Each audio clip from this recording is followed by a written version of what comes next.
Hey what's up တပုတ်က Thomas ကနေကြိုးဆိုပါတယ်ဒီနေ့တော့ကျွန်တော်ထူးထူးခြားခြားအရင်ကနဲ့မတူတဲ့ podcast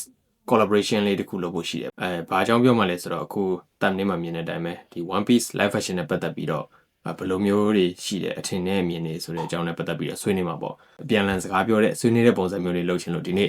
guest တယောက်ကိုခေါ်ထားပါတယ်အဲဒီ guest ကတော့ဘယ်သူလဲဆိုတော့ဆက်ပြီးတော့ကျွန်တော်ကြည့်လိုက်ကြအောင်အခု One Piece live action ကအခြေအနေကောင်းလားဆိုလားဆိုတာကတာမန်ရုပ်ရှင်ကြီးပရိသတ်တွေရော anime hardcore fan တွေရောဂျာမှာအတော်ကိုဆွေးနွေးလို့ကောင်းတဲ့ topic ဖြစ်နေတာပေါ့နော်အခုကျွန်တော်လည်းဒီအကြောင်းကိုဒီနေ့ဆွေးနွေးခြင်းလို့ guest အနေနဲ့ One Piece hardcore fan ညီလေးတယောက်ကို guest အနေနဲ့ခေါ်ထားပါတယ်မိတ်ဆက်လေးပြောပြပေးပါဦး Okay ဆိုတော့မင်္ဂလာပါကျွန်တော်ကတော့ Fight ပါကျွန်တော်နာမည်ကတော့ Fight ပေါ့နော်ကျွန်တော်က One Piece ကို COVID ကာလမှာအဲ့လိုအတကုံကြည့်ခဲ့တဲ့အဲ့လို hardcore fan ပေါ့နော်ဟို COVID ကာလမတိုင်ခင်တော့လည်း One Piece ကစကြည့်နေတယ်အဲ့ကလေးက One Piece ရဲ့ wall building ကအရန်ကောင်းတယ်ဆိုပြီးတော့ impress ဖြစ်လာရနေပြီးတော့အခုအဲ့ COVID မှာအချိန်လေးရှိရတယ်ကျွန်တော်ထမင်းစားချိန်နဲ့အိတ်ချိန်ရတယ်လို့အဲ့လိုစောက်ရမ်းကြည့်ခဲ့တဲ့ hardcore fan တယောက်ပေါ့နော်share ကိုကြည့်တာပဲshare ကြည့်တာပါမမီသေးတယ်အဲ့တော့ဆိုရင် One Piece ကြည့်ပါ One Piece ကြည့်ပါဆိုပြီးတော့လာပြီးတော့ပြောတာ like တိုက်တွန်းနေတာ like တိုက်တွန်းတာကြည့်လဲမကြည့်ပြပါဘူးအဲ့တော့မကြည့်ပြပါအဲ့တော့လည်းမကြည့်ပါဘူးအဲ့တော့လည်းမကြည့်ပြလိုက်ပါဘူးတကယ်ကတော့ One Piece ကို live action စထွက်ပါပြီဆိုတော့မှ anime ကိုပြန်ကြည့်တာပေါ့အရင်တော့ဘယ်လောက်ပဲကိုပိုက်ကတိုက်တွန်းမကြည့်ပြခဲ့ဘူးပေါ့အခု live action ထွက်တော့မှ anime ကိုပြန်ကြည့်တာဆိုတော့anime ကိုတခြားမကြည့်ဘူးခဲ့တဲ့သူတယောက်အနေနဲ့ဒီ live action နဲ့ပတ်သက်ပြီးတော့ပြောချင်တာဗျာpodcast လေးလုပ်ချင်တာအဲ့လိုမျိုးပြောချင်တာဒါပေမဲ့မင်း anime လည်းမကြည့်ဘူးပဲနဲ့ပြောနေတာဆိုပြီးတော့ဖြစ်နေပြောရင်ကိုအတွေးအမြင်တွေအတွေးခေါ်တွေကအပြည့်အဝဘောင်မဝင်ဘူးလို့ခံစားရတယ်ပေါ့ဒါကြောင့်မလို့တယောက်တည်းပြောရင်တယောက်တည်းအစဲခံနေရမှာဆိုတော့ဒါအစဲခံမှုအဖော်ခေါ်လိုက်တာအဖော်ရပေါ့နော်ဖော်ရနောက်တာပါတကယ်တော့ဒီလိုမျိုး hardcore fan တွေရဲ့အမြင်တွေကိုသိကျင်တာပေါ့တယောက်ကိုကြည့်တယ်ဆိုလို့ရှိရင်ကိုကခုမှဒါ live action ကနေပဲစကြည့်ဘူးလားဆိုတော့ဘလို့ကြည့်ကောင်းတယ်လို့ပဲမြင်နေမှာပေါ့ဒါပေမဲ့ဒီလိုမျိုး hardcore fan ဆိုရင်ကြတော့ဘယ်လိုမျိုးထင်လဲဆိုတာလေးသိကျင်လို့လုပ်လိုက်တာပါဒီတော့ podcast လေးကိုစပြီးတော့ကြည့်လိုက်ကြအောင်ဒီမှာမေးဖို့စဉ်းစားထားတာမေးခွန်းလေးတွေပြင်ထားရပါတော့အဲ့ထဲမှာနှစ်ပိုင်းအဓိကပြောမေးချင်တယ်ဗျတစ်ပိုင်းကတော့သရုပ်ဆောင်တွေအကြောင်းနဲ့နောက်တစ်ပိုင်းကတော့ဇလန်းဇကွက် story ပိုင်းပေါ့အဲ့နှစ်ပိုင်းနဲ့ပတ်သက်ပြီးတော့မေးခွန်းလေးမေးချင်ပါတယ်အရင်ဆုံးသရုပ်ဆောင်တွေနဲ့ပတ်သက်ပြီးတော့စပြီးတော့မေးချင်တယ်ပေါ့နော်အခုကတော့ season 2 အထိရောက်နေပြီဆိုတော့သရုပ်ဆောင်တွေကသူ့ role နဲ့သူဘယ်လိုတွေသရုပ်ဆောင်နေဆိုတာကိုတော်တော်လေးကောင်းဆုံးလင်းလေးမြင်ခဲ့ရပြီပေါ့အဲ့ဒီမှာဘယ်လိုတွေခံစားရလဲဇက်ကောင်တွေနဲ့သရုပ်ဆောင်တွေနဲ့ လိုက်တယ်လို့ခံစားရလားဒါမှမဟုတ် off နေတဲ့ character တွေရှိလားအဲ့ဒါလေးကိုဖိုက်ရဲ့အမြင်လေးသိချင်ပါတယ် Yes ဟုတ်ကဲ့ပါကိုသောမတ်ကြီးဆိုတော့ကျွန်တော်အမြင်ကတော့အများစုပေါ့နော်အများစုကတော်တော်ကြီးကိုအဲ့လို chemistry မိတယ်ပေါ့နော်ပြောရရင်အဓိက main 9ယောက်ကစပြောမယ်ပေါ့နော် main 9ယောက်မှာဟိုဆက်ချင်းကြည့်တော့ဆို Luffy ပေါ့နော် Luffy ကဟိုဒီတယောက်ကအဆင်ပြေမလားဆိုတဲ့ feeling ကြီးရတယ်ပေါ့နော်ဒါပေမဲ့ကြည်ရင်နဲ့ season 1အဆုံးမှာလေဒါတော်တော်လေး Luffy ပြီးသားရဲ့ Luffy လို့မြင်တယ်လို့မျိုးပဲအခု season 2ကျတော့လေတချို့ကတော့ပြောရပါတော့ season 2မှာ Luffy ကအဲ့လို cringe တယ်ပေါ့နော်ကျန်တဲ့ character တွေကကောင်းနေသလား Luffy က cringe တယ်ဆိုပေမဲ့ Luffy ရဲ့တကယ်သူ့ရဲ့ဟို core သူ့ရဲ့အဓိကတကယ် core အရေးကြီးတဲ့ main အပိုင်းရတယ်အဲ့လိုထောက်ပေါ်လုပ်နေတာဒါသူ့ရဲ့ main yes သူ့ရဲ့အဓိကအရေးကြီးတာအဲ့ဒါဗျာဒါတော့ तू ကဘာမှ view ဆိုင်မှာမဟုတ် तू ပြောချင်တာပြောမယ်လုပ်ချင်တာလုပ်မယ်အဲ့လိုမျိုးဖြစ်နေရမယ့်ဟာကိုဒီ Inyaki ကို drive ရပါတော့တော်တော်လေးကောင်းကောင်းလေးလုပ်ပေးသွားတယ်ပြီးတော့သူ့ရဲ့ dedication ကလည်းကျွန်တော်တို့ interview တွေပြီးတော့သူ့လိုမျိုးဟို behind the scene တွေလိုက်ကြည့်လို့ရှင်တော့မြင်ရတယ်ပေါ့နော်သူ One Piece ကိုဘလောက်ကြိုက်ကြအောင်အဲ့လိုမျိုးဟာတွေကအရန်အဲ့လိုအားတက်တရောရှိတာပေါ့နော်ဒီမှာအားရရဗျာသူ့ကိုကြည့်ရဟုတ်ပါအဲ့လိုမျိုးဆိုတော့သူကြည့်ရဟိုလို तू ကတရုပ်ဆောင်တာမဟုတ်ဘဲနဲ့သူ့ကိုယ်တိုင်ကလူဖီဖြစ်နေတာမျိုးဆိုအဲ့လိုဟုတ်တယ်သူအဲ့လိုမျိုးမူသွင်းပြီးတော့လုပ်နေတာဆိုတော့တော်တော်လေးကြည့်လို့ကောင်းတယ်လို့ခေါ်ရမယ်ပေါ့နော်ပြီးတော့ဟိုဒီနေ့ချာမြင်ရတဲ့ဟာဆိုကျွန်တော်တို့ Nico Robin ရှိမယ် Crocodile ရှိမယ်ပြီးတော့ Smoker ရှိမယ် Smoker ဆိုရင်ကျွန်တော်မထင်ထားဘူးပေါ့နော် Smoker ရဲ့အဲ့လိုမျိုးပုံစံ Smoker ရဲ့တကယ်သူဆိုင်ကယ်ကြီးနဲ့လာတဲ့အဲ့လိုပြီးတော့တလေးကိုကိုက်နေတဲ့ဟာတွေပြီးတော့သူနောက်ဆုံးသုံးရတဲ့ CGN အထားဗျာလုံးဝ anime အတိုင်းပဲပေါ့နော်လုံးဝဘယ်လိုခေါ်မလဲ intimidating ဖြစ်တယ်ခေါ်မလားအဲ့လိုလုံးဝ one smoker ကြီးက ဆောင်းဝန်းကျဲတယ်ဆို feeling ရတယ် season 2မှာအဲ့လို antagonist တွေထဲမှာ antagonist လို့ပဲပြောရမလား protagonist အဲ့ထဲမှာ antagonist ပဲခေါ်မှာပေါ့ smoke ကလုံးဝကိုကျွတ်ထွက်နေတာနော်သူကလုံးဝ တော်တော်ကြီးကျဲတယ်တော်တော်ကြီးကျဲတယ် အဲ့ Barrow Walks တွေထက်ကို smoke ကလုံးဝကိုထင်းထွက်နေတဲ့အဲ့လို antagonist ဖြစ်ခဲ့တာဗျ ဟုတ်တယ်ပြီးတော့ smoker အဲ့လို main antagonist တွေထဲမှာဆိုလို့ရှိရင်ကျွန်တော်တို့ဟိုဝါဖိုးအကြောင်းမပြောသေးဘဲနဲ့ပြောရရင်ကျွန်တော် Barrow Walk ထဲမှာဆိုရင် Mr. 3ပေါ့နော် Mr. 3ကလည်းလုံးဝ cast အကြီးကိုတုံးထားတဲ့အလျောက်ကိုတော်တော်ကြီးဟုတ်ပါကြီးလို့ကောင်းတဲ့ character ဖြစ်ခဲ့တယ်ပေါ့နော်တော်တော်တော့အထားကြတယ် Mr. 3ကဘယ်သူပါလဲ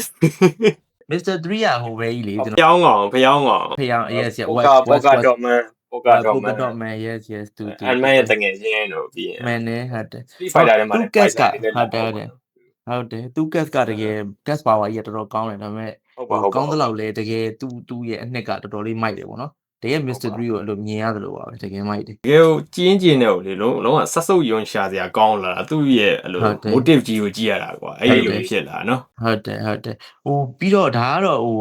live action touch ကြောင့်အဲ့လိုနေဖြစ်လာတော့ Mr. 3ရဲ့ essence အဲ့လိုတော်လဲဟိုဘယ်လိုခေါ်မလဲဟိုဟာနဲ့အပြိုင် Bucky နဲ့အပြိုင်ပေါ်တဲ့ကောင်ပဲဗျာဒီလားတကယ်တမ်းပြီးရင်ဖြစ်လာမှာBucky ကလည်းအခုဆိုရင်ကျွန်တော်တော်တော်ကြီးယုံမှုကောင်းတဲ့ကောင်ကြီးဗျာဒီလား Bucky မြင်လိုက်ဟာဘာကောင်ကြီးလဲအကောင်ကြီးလဲကောင်ဖြစ်နေဒါပေမဲ့ Bucky ကအဲ့ anime မှာနောက်ပိုင်း Bucky ရော Mr. 3ရောပြီးရင်ဒါ spoiler alert ပေါ့နော်အဲ့လိုနည်းနည်းလေး chemistry လေးလာမှာဒါပေမဲ့အဲ့ဒီချိန်မှာဘာဖြစ်မလဲဆိုတော့ဟိုသူတို့ကလည်းအဲ့လိုတကယ်တမ်းပြောရင် Luffy လိုကောင်းနေပဲဗျာဒီ၃ကောင်လုံးက Luffy လိုကောင်းနေအဲ့ကြောင့်ပေါင်းလို့ကောင်းနေတာဒါ Mr. 3ရဲ့အဲ့လို character development တွေလာအောင်မှာအဲ့တကယ်တော်တော်မိုက်မှာဒီ cast နဲ့အဲ့ဆိုဒီမင်းသားနဲ့နောက်ထပ်လာဖို့ရှိသေးတယ်ပေါ့သူတို့တွေမြင်အောင်မှာကျွန်တော်တို့အများကြီးမြင်အောင်ပါဟောအဲ့ဆိုတော့မိုက်ပြီဗျာအဲ့ကြောင့်မလို့ Mr. 3ကို cast အကြီးသုံးထားတာသူတို့ကတယ်တော်တော်လေးကောင်းတယ်ခေါ်ရမယ်ခြားဇက်ကောင်နေရောဘာပြောထပ်ဖြည့်ပြောချင်တာရှိသေးတယ်လက်ရှိကတော့ IT ပေါ့နော်ဒါပေမဲ့ဟိုပြောရရင်ဇက်ကောင်တွေအကောင်လုံး cast ကတော်တော်လေးကိုကောင်းတယ်ခေါ်ရမယ်လို့တိတ်ပြီးတော့မကြိုက်တရားကောင်းတာအဲ့လိုအများကြီးမရှိဘူးပေါ့နော်အဲ့လိုမျိုးတော့ရှိတယ်လက်ရှိကတော့လက်ဇက်ကောင်တွေပတ်သက်တော့အဲ့လောက်ပဲပေါ့နော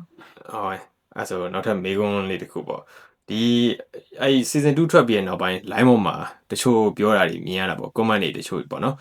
main cast 9ယောက်နဲ့တင်ကြီးစိတ်ပြောက်တယ်လို့အဲ့လို cast တွေဆိုချက်ကတပိုင်းအောင်ဆုံးအောင်မကြည့်နိုင်လို့ဒေါင်းမီသားတွေဖြတ်လိုက်ရတယ်လို့အဲ့လိုမျိုး hate negative comment တွေတွေ့ရလေးရှိတယ်ပေါ့နော်အဲ့လိုမျိုးတွေပေါ်ရောဒီလို hardcore fan တယောက်အနေနဲ့ဘယ်လိုမြင်လဲသူတို့ပြောသလောက်တကယ်ပဲလက်ခံနိုင်စရာမရှိတော့အောင်ကိုစိုးရွားနေသလာ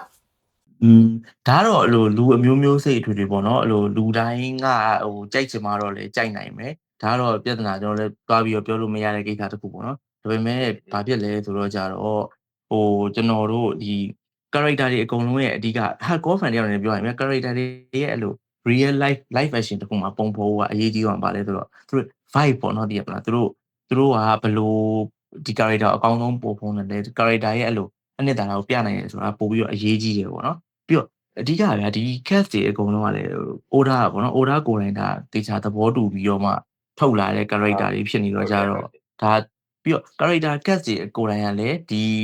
ဘယ်လိုခေါ်မလဲသူတို့ character ပေါ့လို့ချစ်မြတ်နိုးတဲ့အဲ့လိုဟိုဟာတွေကကျွန်တော်ခုနပြောတဲ့ Luffy လိုမျိုးပြီးလို့ရှိရင် Nami တို့ Sanji တို့ဒါသူတို့ရဲ့ dedication ကျွန်တော်မြင်ရတယ်ဗျာဆိုတော့ပြောရရင်အဲ့ဟိုဘယ်လိုခေါ်မလဲဟို character ကြီးကိုကြည့်ပြီးတော့ကိုကြည့်ချင်သေးပျောက်ပါရဲ့လို့ပြောရတဲ့အထိတော့ဆိုတာတခုမှတော့မပါဘူးပေါ့နော်အဲ့လိုတော့ကျွန်တော်မြင်ပါတယ်ဟုတ်ပ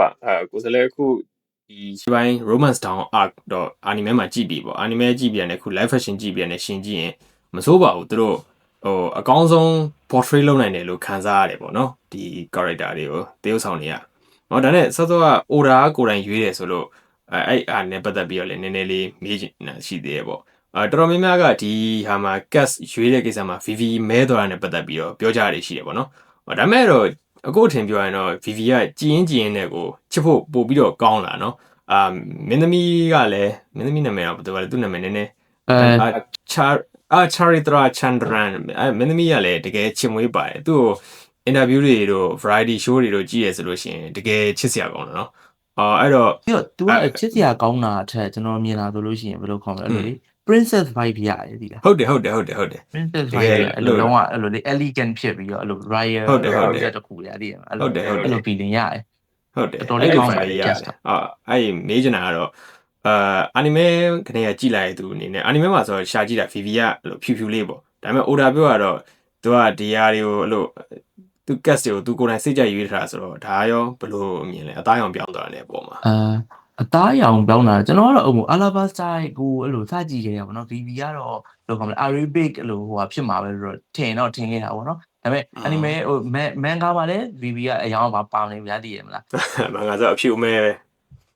color award တွေမှာဆိုလဲသူကနည်းနည်းလေးညိုတဲ့ဘက်ကိုသူသွားထားတယ်ဗျာဒါပေမဲ့ Oda ပေါ်တိုင်းအဲ့လိုသူအရင်တချို့ပြန်ရှင်းတာကြီးရှိပဲကျွန်တော်ဟို Nico Robin ကဆက်ချင်း time skip မတိုင်ခင်တော့ဘာလို့ညိုနေပြီးတော့ပြီးရင်ဘာလို့ဖြူသွားလဲဗျာကျွန်တော်အဲ့ဒါလည်းမေးကြရရှိရဗျာတကယ်ကျတော့အဲ့တော့သူ technical issue တွေရှိတာပေါ့နော် anime ထုတ်တော့ anime ဘိုင်းမှာဒါ Oda စီကနေအဲ့လိုမျိုးဟိုဘယ်လိုခေါ်မလဲနည်းနည်းတချို့ confuse ဖြစ်သွားတဲ့ pass တွေရှိရဗျာဆိုတော့အဲ့မှာအရောင်ကဒီတိုင်းသွားလိုက်ရတဲ့ဟာတွေရှိရဒါပေမဲ့ပြန်ပြီးတော့ revamp လည်းပြန်လုပ်ရောအဲ့မှာအယောင်တွေသူလိုချင်တိုင်းပြန်ပြောင်းသွားတာမျိုးရှိလာဆိုတော့ VV ကလည်းပို့ဖြူလာတယ်ဒီကိုရောပဲလည်းပို့ဖြူလာတာရှိလာပြီ character တချို့ကြီးပြောင်းသွားပြီး Elvita ဆိုလည်းအများကြီးဒီအဲ့ကျွန်တော် time skip ပြီးတော့ကျွန်တော်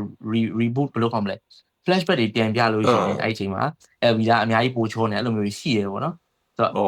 ့အဲ့လိုလေးတော့တွားရှိတာဒါ technical issue တွေလည်းပါခဲ့တယ်ပေါ့နော်အသားအရောင်ဒါပေမဲ့ဟိုဘယ်လိုပြောရမလဲဟို character ကဒီသူတို့ရဲ့ပတ်သက်တဲ့ဇာတ်ရုံနဲ့ပတ်သက်ပြီးတော့ဟိုကိုက်နေလို့ရှိရင်အသားရောင်ကတော့အရင်ကြီးတော့အရေးမကြီးဘူးလို့ထင်တယ်ပေါ့နော်ဟုတ်ပြီးတော့အဲ့အသားနဲ့ပတ်သက်ရင်ကျွန်တော်တခုနောက်တစ်ခုထပ်ပြောရစီအဲ့မှာ Brook character ဟို Brook ရဲ့ cast ကိုအဲ့လိုအသားမဲလို့တွေပိုင်းတော့တကယ်က Brook က Afro ကြီးနဲ့လူမဲဗျာအဲ့လေ Afro ကြီးနဲ့အတိတာကြီးသူပုံစံအဲ့ဒီကောင်ကလူမဲအဲ့လိုကောင်ဟာကိုအဲ့လို Jens ကြိုက်တဲ့လူမဲကြီးဗျာအဲ့ဒါကိုဟို Afro Brook ကြီးကဘာလို့အမဲကြီးဖြစ်နေရလဲဆိုတာမျိုးကြီးတွေကပြောနေတော့ရ nonsense ပေါ့နော်ဒါတော့ကျွန်တော်အဲ့လိုမြင်နေပေါ့နော်ဒါတော့အဲ့လိုမြင်နေတော့ဟုတ်ပါညောင်ဆောဘာပြောမလို့ပါလဲဟုတ်တယ်အခုအဲ့ကိုဖိုင်ပြောမှာပဲစဉ်းစားမိတာtechnical issue ဆိုမှလို့technical issue ကြောင့်မလို့ hawk ကြီးအစ gray ရောက်နေပြီးတော့အစိမ်းအောင်ပြောင်းသွားတယ်ဆိုတော့သွားတတိယသွားတယ်အဲ့လိုလေးရှိခဲ့စပြီးတော့စဉ်းစားတော့ကမီးခိုးရောင်စဉ်းစားခဲ့ပေမဲ့အဲ့လို technical issue ကမီးခိုးရောင်ဆိုဈေးကြီးလို့ဆိုပြီးတော့ဈေးသက်သာတဲ့ဟာနဲ့ပြောင်းရလိုက်တာနေပြီးတော့တကယ်အစိမ်းအောင်ဖြစ်သွားတယ်လို့မျိုးဒါလည်းအဲ့လိုမျိုးလေးတွေဖြစ်ခဲ့တဲ့ပုံပဲပေါ့နော်ဖြစ်ခဲ့မဲ့ပုံပါပဲအဲ့လိုဖြစ်သွားလိမ့်မယ်ထင်ပါတယ်okay အဲ့တော့နောက်ထပ်season 2ရဲ့ highlight လေးလို့ပြောရမယ်မမ Robin လေးကိုပြောဘယ်လိုမြင်တယ်လဲဒါလှပါသလားရမ်းလာတာဗောအလှလုံးပဲပြောကောင်းတယ်သူနဲ့စဖွင့်တာကွာသွားလှသွားဗောနော် season ဟုတ်ပါတကယ်တော်တော်ကိုသူပါတဲ့ scene တိုင်းကိုကြည့်လို့ကောင်းနေရတော့ဖြစ်နေတော်တော်လေးကိုလှပါအဲ့ Robin မင်းသမီးကိုကြိုက်တယ်ဆိုလို့ရှိရင်အဲ့ဒါ recommend ပေးတာတော့မဟုတ်ဘူးပေါ့လေအဲ့ဇာကာကတော့တိတ်မကောင်းဘူးဒါပေမဲ့အဲ့ Robin မင်းသမီးရဲ့ sense ရတာမှာဟုတ်တယ်သိရမလားအဲ့ဒါလောက်တာရမ်းမိုက်ဟောလေအဲ့တော့မိုင်းကျွန်တော်မေ့ပါ honey don't လေhoney don't ပြောရှင် yes ဟုတ်တယ်မင်းသမီးရဲ့ share တော့ Margaret Qualley တို့Lara Abova တို့ဇလန်လေးချတူလန်တယ်လေတခုပဲသူကတော့ဇလန်ပုတ်တာဇလန်ပုံတာပဲကျန်အခုတော့လူဇက်ကောင်တွေအကြောင်းပြောပြီးဆိုတော့ဒါတမင်ဇက်ကောင်တွေအကြောင်းပြောကြအောင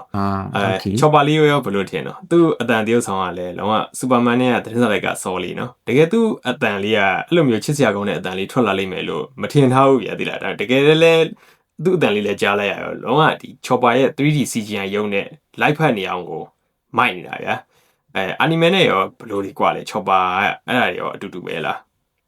ဟုတ်တယ်အမို့မထင်ထားဘူးပေါ့နော်အဲ့ cast ကိုအဲ့လိုအတန်ထွက်မယ်ပြီးတော့ဟို Superman နဲ့တော့ဆိုဒီဆိုကြီးကတော်တော်ကြီး hot ဖြစ်တဲ့အဲ့လိုလေးပါအဲ့လိုလေးဟိုနည်းနည်းလေးအဲ့လိုဘယ်လိုခေါ်မလဲ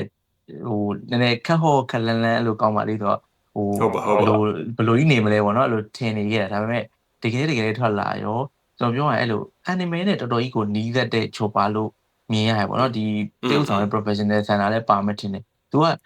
interview တွေမှာဆိုကြည့်ရအဲ့တော့ तू ချောပါဘာမှမသိခဲ့ဘူးပေါ့နော် तू စိတ်မက်နဲ့လုပ်တာဒါပေမဲ့ तू ပြန်လဲကြည့်ရော तू နဲ့နီးသက်တယ်ဆိုတော့ तू ဝမ်းတာပါတယ်ဆိုတော့ညာဆိုတော့ဒါမစိုးဘူးပေါ့နော်တော်တော်လေးအဆင်ပြေလို့ခေါ်ရမယ်ပြီးတော့ CGN နဲ့တော့ကျွန်တော်တို့ဟိုဆက်တာချင်းထင်မြင်တော့ဆိုချောပါ CGN နဲ့ဆိုရင်တော်တော်ကြီးရုပ်ဆိုးမလားပေါ့ကျွန်တော်တို့တိုင်းစကမတိုင်ခင်ချောပါအရင်ရုပ်ဆိုးခဲ့တာဟုတ်ဆိုတော့ဟိုချောပါကြီးကတလွဲကြီးမြန်ဖြစ်နေမလားဘယ်လိုလဲမသိဘူးဆိုဟိုဖြစ်နေခဲ့ပေမဲ့တကယ်လေးထွက်လာရောအတန်နဲ့ရောဗာနဲ့ရောဆိုလို့ရှိရင်တော်တော်လေးကောင်းတယ်ပြီးတော့ best story ကလည်း anime တုန်းကအတိုင်းပဲပေါ့နော်တော်တော် story လည်းပြောနေတယ်တကယ်တော်ကိုကောင်းတယ်တော်တော်ကြီးကိုကောင်း anime တုန်းကအတိုင်းပဲတော်တော်ကောင်းခဲ့တယ်ပေါ့နော်အဲ့တော့ဒါမစိုးခေါ်ရမှာပါဟိုနည်းနည်းလေ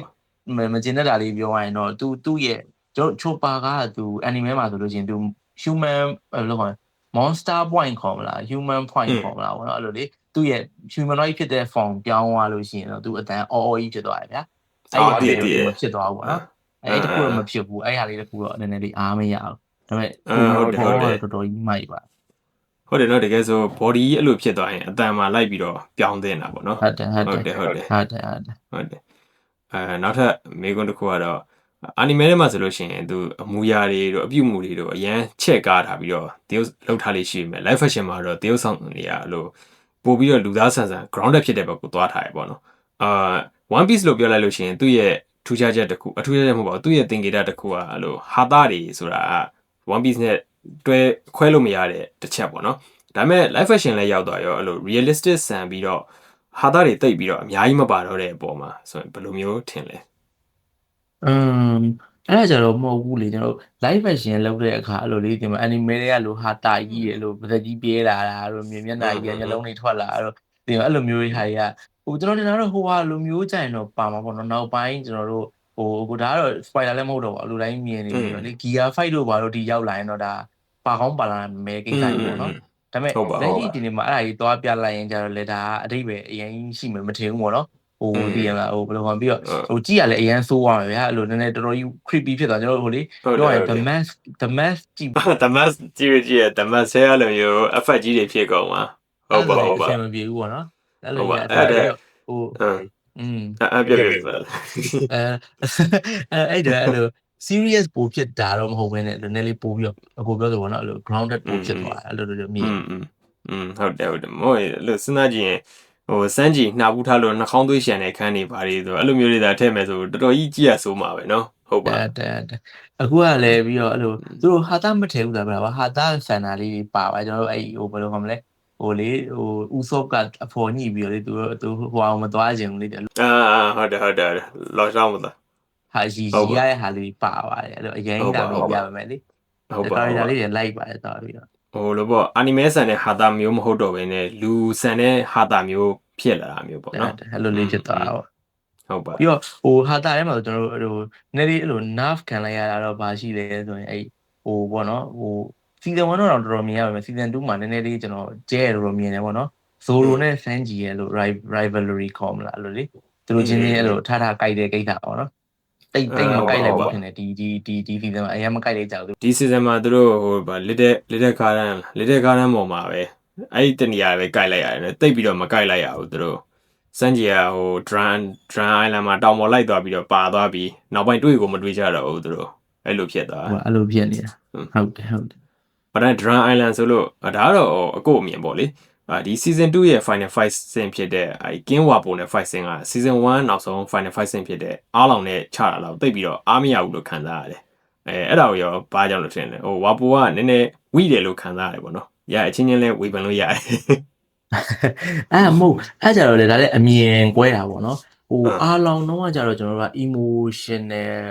ဖြစ်တဲ့ကောင်ရသည်လားအားလောင်ကြီးကတော်တော်ကြီးကိုလို့မုန်းတရားကောင်းတယ်အရန်သက်သုတ်ဖို့ကောင်းတဲ့ကောင်းကြီးပေါ့နော်ပြီးတော့နာမီကိုလည်းဘယ်လိုအကျင့်တွေရုပ်ထားတဲ့ကောင်းကြီးဆိုကျွန်တော်မြင်နေရတော့ကျွန်တော်ကလူဖီပြန်ချိုက်ဆိုမှကျွန်တော်အလုံးကအားရပြီးတော့အဲ့ဒီမှာမိုက်လိုက်တာလို့ပြီးတော့ဖြစ်သွားတဲ့အချိန်ဖြစ်တယ်ပေါ့နော်ဒါပေမဲ့ဝါဖိုကကြတော့ तू ကအစကတည်းကငပေါ်ဗျာဒီလားဝါဖိုရဲ့သူ့ရဲ့ attack move တွေပဲကြည့်မယ်ဆိုလို့ရှိရင်anime မှာလည်းငပေါ်ပဲအခုဒီမှာလည်းကျွန်တော် attack move ကြည့်ကျွန်တော်ပသက်ကြီးအကြီးဖြစ်လာပသက်ကြီးလောက်တာပဲသဘောလုံးနေတဲ့ဟာအဲ့ဒီကသဘောလုံးတဲ့ဟာကြီးရှိရကြဝါဖိုကပြောရင်လို့ gag feeling ကဒီလားဟာတာလုပ်တဲ့ feeling ဆိုတော့သူ emotion တော့ပိုဖြစ်မယ်တော့မဟုတ်ဘူးဒါပေမဲ့ကျွန်တော်မြင်တယ်လို့ဆို anime နဲ့တော်တော်ရင်းနှီးဆက်လုပ်ထားတဲ့ဘာလဲဆိုသူ flag ကိုကာဝယ်ပေးသွားတဲ့အပိုင်းနေဒီလားပြီးရင်ဒီရဲ့နောက်ဆုံးကသူလွင့်ထွက်အောင်လို့လုပ်ပလိုက်တဲ့ဟာဟုတ်တယ်တော်တော်နီးစက်တယ်ဗျာ anime နီးစက်တယ်ဆိုတော့မစိုးဘူးတော့ပြီးတော့ပြန် adapt လုပ်လိုက်တဲ့အချိန်မှာဒါအရန်กว่าတကယ်တမ်း anime မှာသူကတောင်ကုန်းပေါ်မှာအဲ့လိုမြေတိုင်းအပြင်မှာအောက်တော်မှာချနေကြတာဗျာဒါပေမဲ့ဒီ live fashion ကြတော့ indoor ဖြစ်တာဒါပေမဲ့ indoor ဖြစ်တဲ့အလျောက်တောင်မှာတော်တော်ကြီးအဲ့လိုနီးစက်လေးပြန်လုပ်ပေးတာတော့မစိုးဘူးတော့ခေါင်းပဲပေါ့နော်ဟုတ်ပါအဲ့လိုမျိုးပေါ့ဟိုဒါပေမဲ့ဟုတ်ပါတယ်ဟိုအားရတာမရတဲ့အထက်ဟို emotional တော့မဖြစ်လိုက်ဘူးပေါ့အရင်ကြီးလေဖြစ်တဲ့လောက်မျိုးမဖြစ်လိုက်ဘူးသူထပ်စားလို့ရှင်ဒီ Baroque World နဲ့ချတဲ့ဟာတော့ပို့ပြီးတော့ emotional ဖြစ်တယ်ပြောရမလားပို့ပြီးတော့ကြည်ကောင်းတယ်လို့ဆိုရမယ်နော်တကယ်ဆို Baroque World ကို final ချထားတဲ့နော်သူတို့အဲ့လိုဟုတ်တယ် သူတို့တမျိုးလေးပေါ့နော် pacing လေးတွေကြောင့်လည်းဆိုင်မယ်ထင်ပါတယ်ကြည့်ရတာလေအဲ့လို pacing ကြောင့်တမျိုးလေးတော့ဖြစ်သွားတယ်ထင်ပါတယ်ဟုတ်ပါအခါ pacing ဆိုလို့ pacing ကြောင်းတော့ပြီးရင်လာမယ်ခုက character ဘိုင်းနဲ့ပတ်သက်လို့မေးခွန်းလေးတွေအရင်ရှိသေးရဆို pacing ကြောင်းလေးခဏမှတ်ထားလိုက်အောင်မယ်ဒီ season မှာပေါ့တတိထားမိတာနောက်ပိုင်းရောက်မှချပြမယ်စက်ကောင်တွေဖြစ်တဲ့စာဘိုးတို့ပြီးရင် Brook ရဲ့လူပုံတို့ပြီးလို့ရှင် Bartolomeo တို့ပြီးရင်ဘယ်သူပါလဲဟိုမှာကိုရောကြမှာသားရှိတာတို့ဒီလိုမျိုး information တွေကိုအစောကြီးချပြလိုက်တာနဲ့ပတ်သက်ပြီးတော့ရောဘယ်လိုထင်လဲအကိုအထင်ကတော့ဒါ live action ကပြောရင် anime လောက်ပေရှီမှာမဟုတ်တော့ဘူးလို့ထင်တယ်ဗျာအဲ့ကြတော့ anime လိုမျိုးဟိုးနောက်မှဆိုပြီးတော့မဟုတ်ဘဲနဲ့ဒါကိုစောစီးချပြတင်တာရှိတာစောစီးချပြထားတာလို့အဲ့လိုမျိုးတော့ထင်တယ်ဟုတ်တယ်ကျွန်တော်လည်းအဲ့လိုမြင်တယ်ကျွန်တော်ကဘာတခုပဲပေါ့နော်စိတ်ပူတာအဲ့လိုလေဟိုကြိုပြသွားတဲ့အလျောက်မှာကျွန်တော်ပြန်ပြီးတော့လေဟိုကြံခဲ့တဲ့ဟာတွေရှိမလားပေါ့အဲ့လိုမျိုးလေးနည်းလေးတော့ဒါပေမဲ့သူတို့လည်းလုံမှာပါလေဒီလောက်တောင်တခြား view site လောက်တာဆိုတော့ကျတော့သူတို့ကြံခဲ့တယ်ကတော့မရှိပါဘူးဟိုသဘောကျတာအဲ့ခုနကပြောတဲ့၄ယောက်လုံးပေါ့နော် Ace Sabo Brook Bartolomeo ဒါဒီလိုတွေကဗျာဟိုအခုထဲပြသွားတဲ့နေရာရဲဒါတကယ်ထဲတဲ့နေရာရဲသိလားဘယ်လိုလဲဆိုတော့ဟို Sabo ဆိုလဲစာဘိုကအဲ့အချိန်မှာတကယ်ဟိုဟာ spoiler ahead ပေါ့နော် spoiler ဆိုတာစာဘိုကအဲ့အချိန်မှာအဲ့နေရာမှာရှိနေပြီ anime ကတကယ်ရှိနေပြီအဲ့အချိန်မှာအဲ့နေရာမှာရှိနေပြီဒီလားရှိရမယ့်နေရာရောက်နေပြီပြီးတော့ Brook ကလည်းဒီလို flashback အချိန်မှာဒါ Brook ရဲ့ flashback ကပြထားတဲ့နေရာရောက်နေပြီပေါ့နော်ဒါမှမဟုတ်အကုန်လုံးက timeline အရာမှာဒါရှိပြီးသားနေရာရယ်ဗျာဒီလားပြီးတော့ Bartolomeo ဆိုလည်းဒီ Luffy ကိုဒီမှာစတွေ့ပြီးတော့စကြွေပြီးတော့ဒါလို့ Luffy fan ဖြစ်straw hat fan ဖြစ်သွားတာပါLuffy စကြွေမဲ့နေရာဒီနေရာမှာသူကဗျာကျွန်တော်ဟိုဒီနေရာမှာသူကဘယ်လိုခေါ်မလဲဒီ execution လုပ်တဲ့နေရာမှာအကုန်လုံးရှိနေကြမှာဗျာဒီ lockdown မှာအဲ့အချိန်မှာ pirate တွေစုနေကြသူတော့ anime မှာတော့ဘာလို့လိုမျိုးပါရမပါဘူးလို့မပြတော့ပဲမဲ့ဘာလို့လိုမျိုးအဲ့အချိန်ကလေးထပြီးတော့ fan ဖြစ်နေ Luffy bounty စရတဲ့ဒီကောင်ကကြိုက်နေတာဗျာကြိုက်နေပြီဆိုတော့အဲ့လိုမျိုး Luffy man လည်းသိရောဒီကောင်အခုဆိုပိုသဘောကျတယ်အခုကျွန်တော်ဒီ live fashion မှာဆိုသူ Luffy ကိုကြိုက်ကြောင်းစပြသွားပြီဗျာဒီအဲ့လိုမျိုးလေးတွေကဒါဖြစ်တဲ့ timeline တွေတော့သွားနေတာပေါ့နော်ဒါလေးကစောပါလေးကတော့ကောင်းပါတယ်ပြီးတော့ကျွန်တော်ကြားထားတာပေါ့နော်ကြားထားတယ်ဆိုအဲ့ rumors တွေကောမလားအဲ့လို live ဖက်ကြီးရဲ့အဲ့လျောက်မှာဗာလဲဆိုတော့ဟို live fashion က anime နဲ့ ending မတူဘူးပေါ့နော်ဟုတ်တယ်သူရပ်ပလိုက်တာဒါမှမဟုတ်လဲ comment နဲ့ဆက်ထွက်မှာအဲ့လိုတစ်ခုခုပေါ့နော်အဲ့လိုသွားလိုက်မှာဆိုတော့စောတိမ့်မယ်ထားပါတော့ season 8ခု9ခုလောက်မှာတိမ့်သွားမယ်ပြီးရင် ending ကမတူတော့ဘူးအဲ့လိုမျိုးပေါ့သူ One Piece လဲရှာတွေ့ကောင်းတွေ့ချင်မှတွေ့လိမ့်မယ်ဒါပေမဲ့ end လိုက်မယ်အဲ့လိုမျိုးပေါ့လုပ်လိုက်မှာအဲ့လိုဟုတ်တယ်ဘာလို့လဲဆိုတော့လူတွေဆိုတော့10နှစ်လောက်ရဲလိုင်းကိုအသက်တွေကြီးပြီးရုပ်တွေပြောင်းကုန်မှာဆိုတော့လေ Stranger Things ပဲကြည့်အောင်လေဟုတ်ပါမွေးကင်းသားပုံစံလေးတွေကိုကြည်လာလိုက်တာအခုကဟိုနှခမ်းမွေးမုတ်စိတ်မွေးနေဖြစ်ကုန်ခုကအိမ်တော်နေကြလို့ကလေးတော်မွေးကုန်ပြီကလေးတော်မွေးနေပြီဒုက္ခဟုတ်ပါအဲ့လိုပြည့်အဲ့လိုပြည့်ဟုတ်တယ်ဒါကတော့ character နဲ့ပတ်သက်လို့နောက်ဆုံးမေးခွန်းပေါ့နော်ဒီဟာကတော့တခုသတိထားမိတာကဒီနောက်ပိုင်း live action ရုပ်ရှင်တွေပြင်ရိုက်တယ်ဆိုလို့ရှိရင်အဝတ်စားတွေတော်တော်လေးတန့်ပြန့်နေတယ်လို့ခံစားရတယ်အဲ့ဒါကတိတ်ပြီးတော့ realistic မဆန်ဘူးဟို Netflix ကရိုက်တဲ့နောက်ထပ် The Last Airbender မှာဆိုလဲအဲ့လိုပဲသူတို့ဟာတွေကanime တွေနဲ့တူအောင်လို့ design color အနေထားတွေလိုက်လုပ်လိုက်ရတဲ့အခါမှာလို့လူတိတ်ပြီး realistic မဆန်တော့ဘဲနဲ့ပြဆက်ပုံစံဆန်သွားတာမျိုးတွေလို့ခံစားရတယ်ညာအဲ့လိုမျိုးတွေနဲ့ပတ်သက်ပြီးတော့ရောဘယ်လိုခံစားရလဲဟုတ်တယ်ဆိုလေအဲ့လိုဒါထောက်ပြစရာ point တစ်ခုပဲပေါ့နော်ဒါပေမဲ့ဘယ်လိုခေါ်မလဲဟိုကျွန်တော်တို့ဟိုတချို့ပိုင်းတွေမှာလည်းထားပါတော့ကျွန်တော်တို့ဟိုစချင်းမြင်ရတယ်သူတို့ဒီဟိုလေ little ဟို arc ကိုစဝင်တော့ဆိုလို့ရှိရင် little garden arc ကိုစဝင်တော့ဆိုလို့ရှိရင်ဟိုဒီ setting design တွေသူတို့တေချာကိုလောက်ထားတဲ့ setting design တွေဖြစ်တာကျွန်တော်သိရဗျာဒါပေမဲ့ဟို it all feels too fake ဗျာဒီလားအကုန်လုံးကအဲ့လိုလေတမင်ကို